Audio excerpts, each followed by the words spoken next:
Good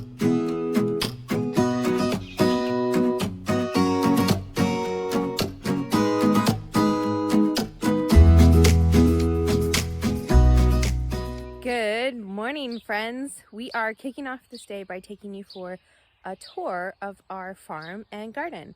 We got lots going on and I can't wait to show you. Let's go.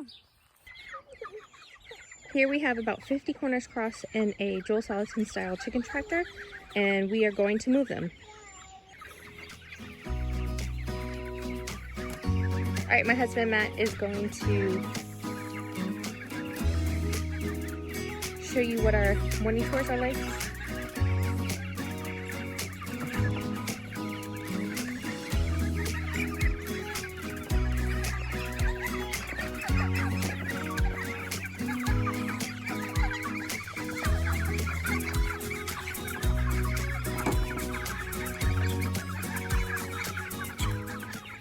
So this is our second year doing Cornish cross, and last year we did the broiler trough, and this year we're trying these small round feeders, and so far I'm liking the small round feeders. Now the Cornish cross are kind of small and they will get bigger, so we'll see how that works. We may have to transition back to the broiler trough, but for now the round feeders have been good.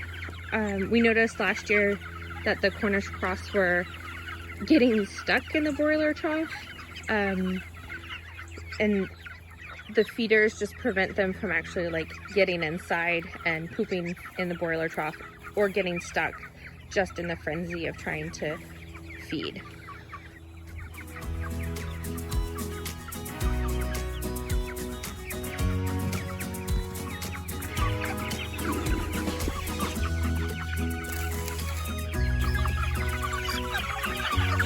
We also have 4 guard geese in training.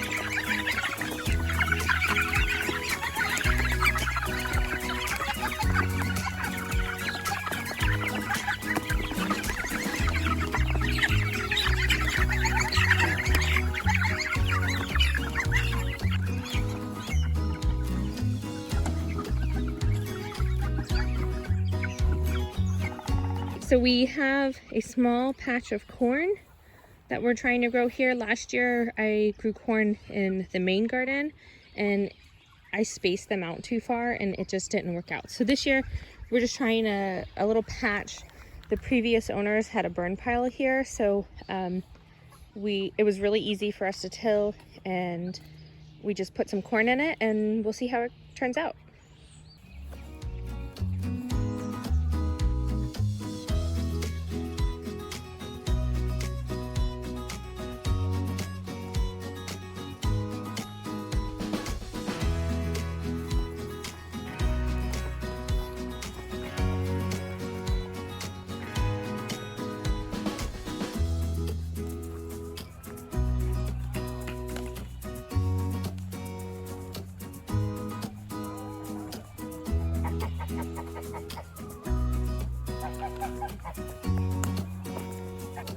Yeah, that's cool.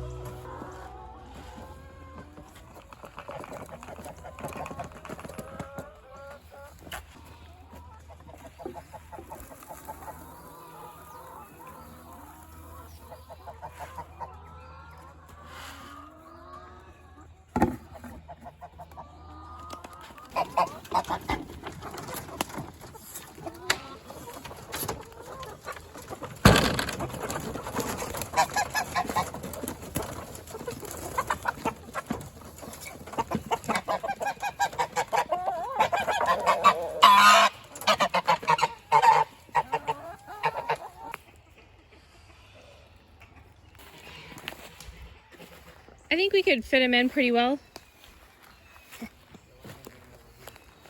for our next move.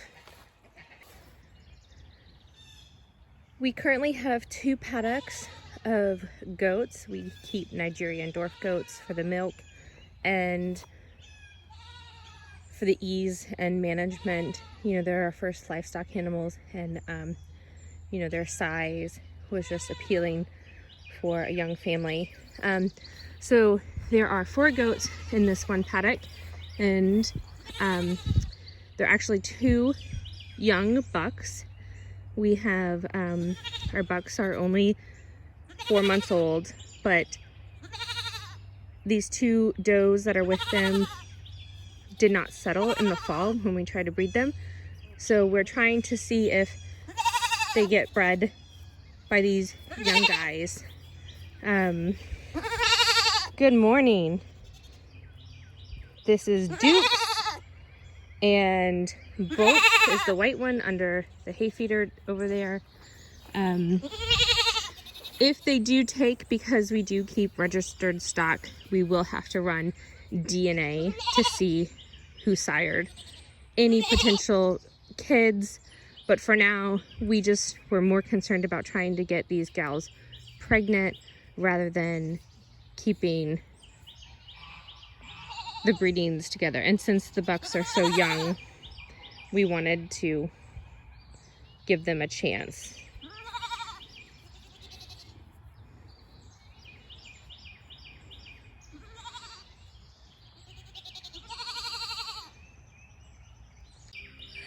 We have about 10 acres here, and we are trying to use the animals to help clear. So you can see behind me, there's one of our main arteries into the wooded area. We do plan to put the goats in to clear a lot of these, what I call them as wineberries, wild raspberry bushes, and just make room to eventually, hopefully, get a milk cow. So we're trying to clear all this brush to get a cow, to make more pasture, to provide food for our family. So I got these 2 food grade water totes. The purpose of these is to be rain barrels for the garden. After having some trees removed on our property, we did ask the lumber company to leave us the wood chips. So we do have a huge pile of wood chips here. And the goal here is to use it as deep bedding for the animals for the winter, and make a static chicken run. You know, usually if you have chickens in one place, you want to keep them on at least 12 inches of carbonaceous diaper, and that's the goal with this.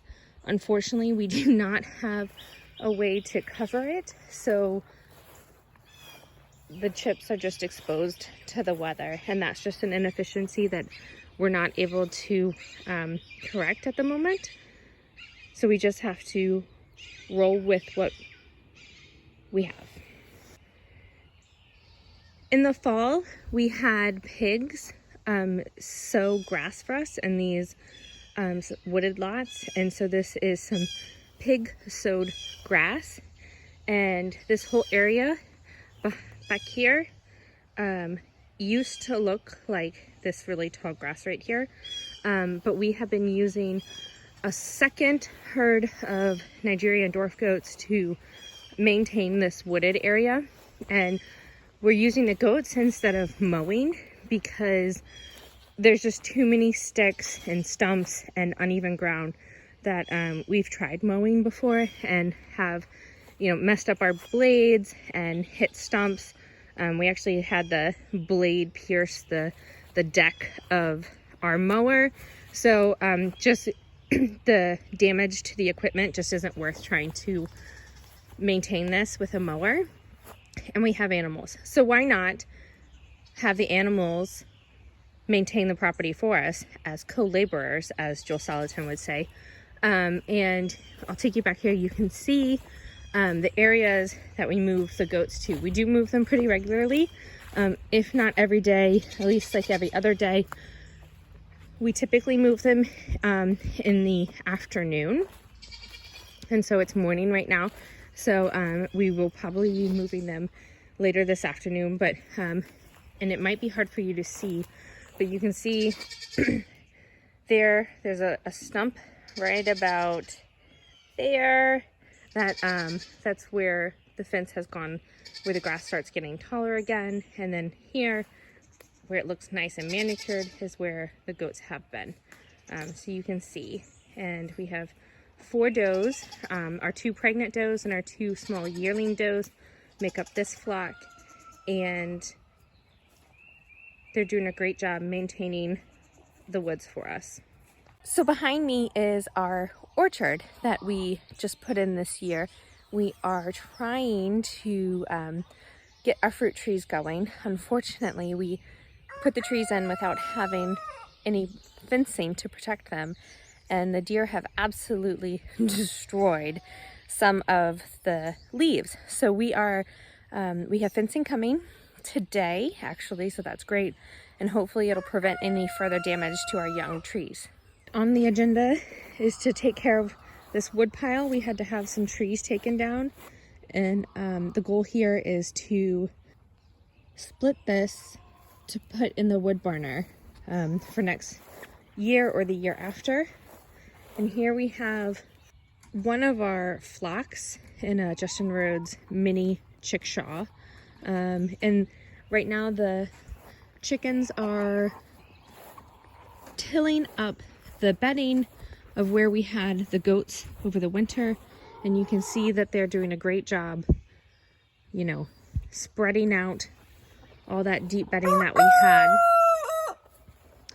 And we do regularly move our chickens, and this is the area they were at before, in one of the more deeper bedding areas from where the goats had been. Got lots of fungi growth here, and the next goal would be to try to scoop this up and spread it on our pasture. We are in the second week of May of 2023, and this is the progress we have on our garden so far. Let me take you down there and show you what we have.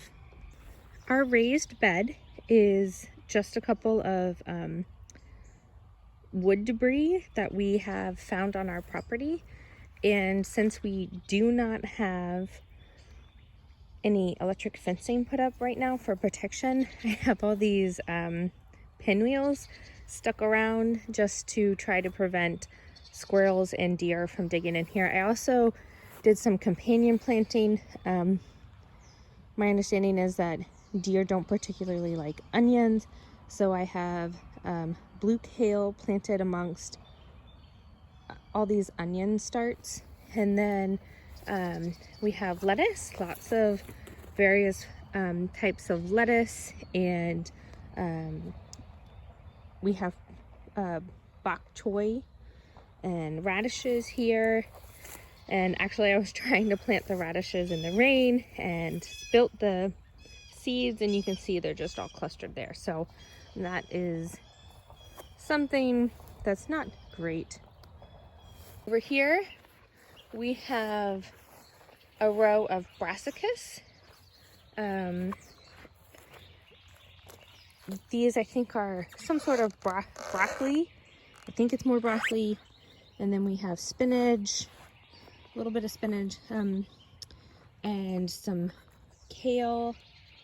And then the end of the row, we have one lone head of lettuce that was planted over the winter, and soon to be, I've seeded bush beans.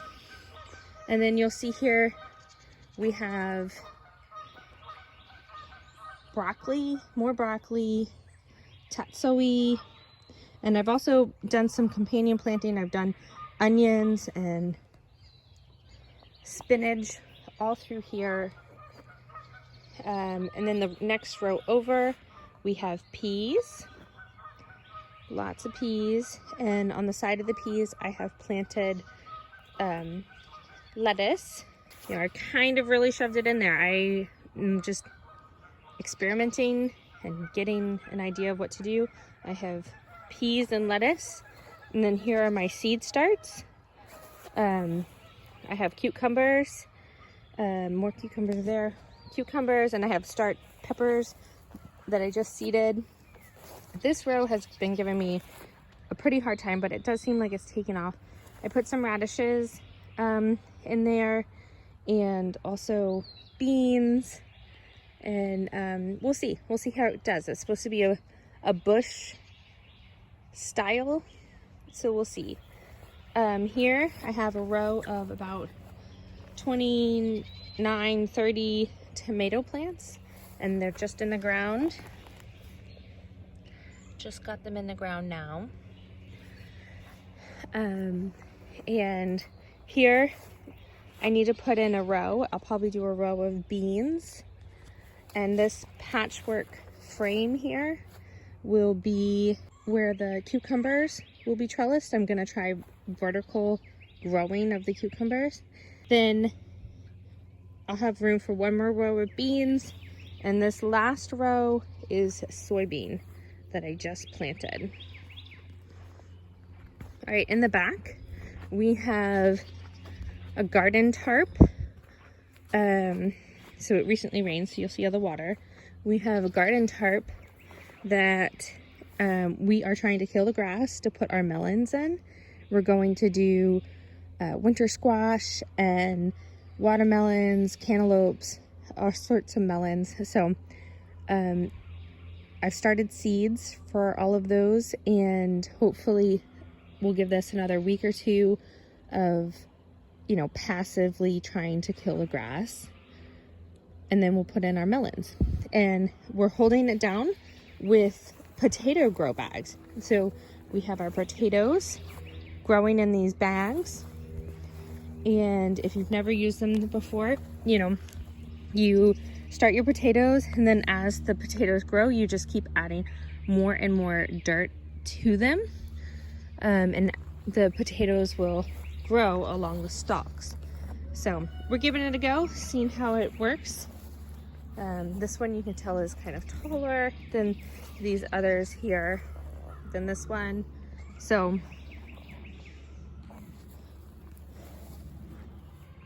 all these potato grow bags are holding our tarp down. On this side of the property, we have some really beautiful open pasture land. And we are in the process of talking to a breeder, another farm, about maybe getting some St. Croix hair sheep to help us maintain this area. It's pretty hilly and bumpy, and there's so many trees that we have a hard time mowing it and maintaining it, and also it just takes time. It takes about 4 hours a week to mow the little bit of grass that we do have. So ideally, we would love to get some sheep to come in here and rotate them daily to maintain this property. And also, sheep are great for trying to clear woods, which is what we're trying to do here. We are trying to clear these wooded paddocks and make more grass so that eventually we could get a cow. Right now, I think we would have too little pasture land to support a small herd of cattle, and that is the goal. That's where we're trying to go. So we'll see. Behind me is what I would like to call a silvopasture, where it is, or agroforestry, however you want to call it. I believe that the future of farming is in the shade, and this is what we are trying to build with the rest of our wooded lots. You can see we have a lot of work ahead of us. We need to clear out bushes and bramble, pick up woods, take down trees, sow grass by using pigs. Our plan for building a silvopasture is to use the animals to do the work for us. We're going to make our livestock build this beautiful grassland for us. And how we plan to do that is by putting chickens and pigs and goats and sheep into our wooded lots and having them clear out the area, make room for us to come in, cut down the trees that need to be taken down, pick up the wooded debris, and then, especially with pigs, the pigs are what sows the grass, okay? The chickens, the goats, they come in and clear, and the pigs do a great job in clearing as well. But the animal that's going to sow grass for us and actually build this pasture mostly will be pigs. And I want nothing else than to take you along on our journey and hopefully start vlogging regularly so that you can watch us build this homestead from the start.